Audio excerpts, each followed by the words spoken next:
Hello and welcome to the program. I'm Millicent Nwaka. It's a bittersweet experience for the parents of the girls still in the custody of Boko Haram insurgents. Mr. Sharibu Nathan says he was excited when he heard news that the girls were coming home, but that later turned to sadness when he was told his daughter is still being held. He is appealing to authorities to continue to press for her release. This call is echoed by a representative of the Abducted Girls Parents Association, who want all Dapchi residents to continue to push for the release of Miss Nathan.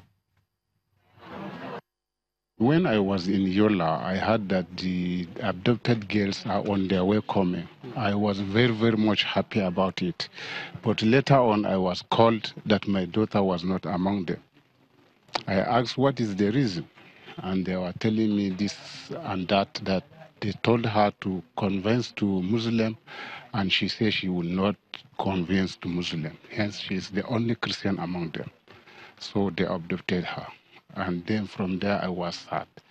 And later on, I was called that the mother was unconscious. She was rushed to hospital. My attention is urgently needed. That's why I rush and come back. Unfortunately, I slept in the matru. I reached here this morning. I'm telling Nigerians that they should be seriously about this, our daughter, if possible.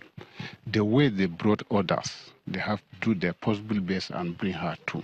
And I really appreciate the Dapchi people, the Dapchi community, how they handle me personally in this town. Because I come here single. I'm married in this town. I do everything in this town. They do everything with me. So I appreciate their effort. And up to now, they are doing their best. So I'm pleading to them up to now, Dapchi, especially Dapchi, that they should do their possible best for this girl to come out. Meanwhile, some parents of the abducted Chibok girls were also in Dapchi town to welcome the 104 Dapchi schoolgirls back home and also rejoice with their parents.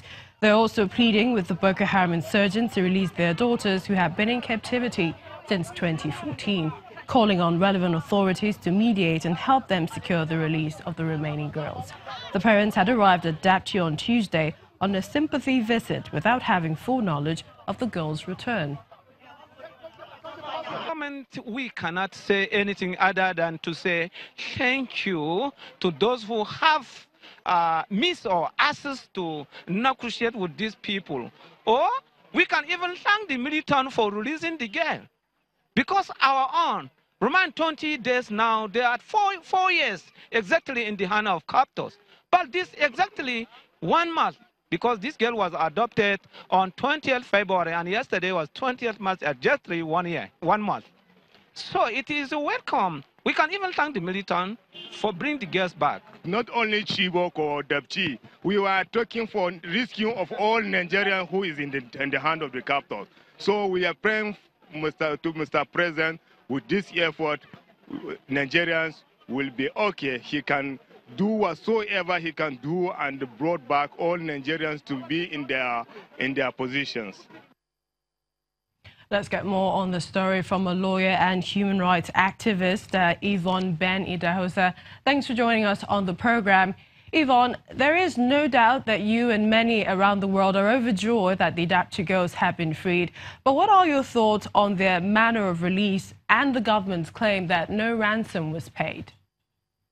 You know, I too was overjoyed, for the families who did get their children back. I mean, the fact that you can have children in the hands of terrorists for any period of time, I think is alarming. So I was certainly happy and thrilled. Obviously, my heart goes out to the families whose daughters were killed in light of the abduction, and to the one family whose daughter is being held because of her faith.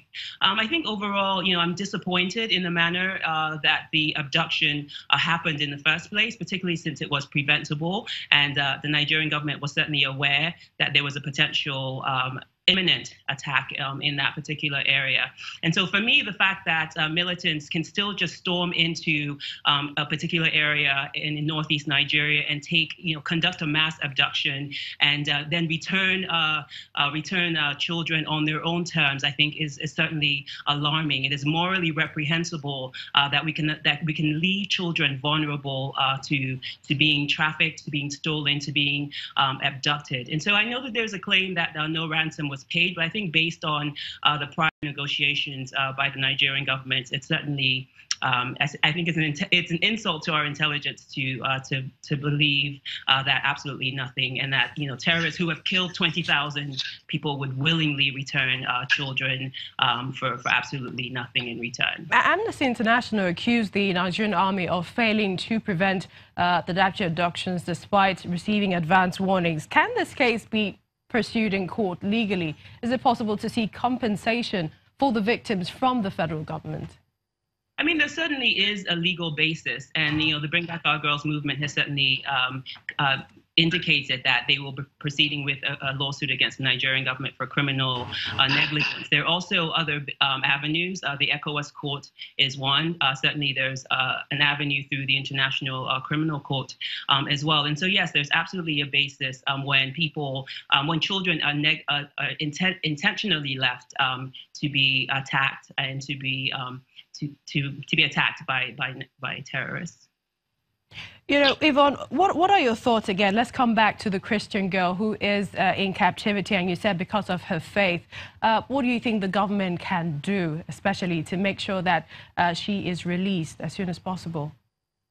I think that whatever negotiations were made to ensure the release of the 105 girls and the boy yesterday should absolutely continue. I think that when you leave an innocent child in the hands of terrorists, particularly when the terrorists have made it clear that it's because of her faith that she's being detained, I think that it's telling on the priorities that the government places on our children. And so I think that whatever negotiations they initiated with this group should absolutely continue. This girl should be brought back.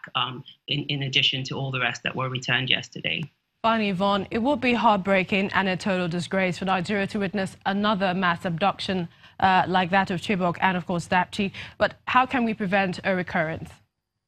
I think the reality is that, all of this that's happening is going to result in increased radicalization. It's going to result in additional girls not being able to return to school, and an education gap, essentially. And so I think what has to happen is that the people have to rise up. We have to be able to demand better from our government to say that we will not continue to tolerate this happening, whether it's happening in the north or in the south. But there has to be a concerted effort, and whether that has to be through a lawsuit or through protests or through collectively coming together, the people are the ones who are actually going to make the difference. And it's absolutely time that we gather ourselves together and demand better for Nigeria. Lawyer and human rights activist Yvonne Benson-Idahosa, thank you for joining us on the program.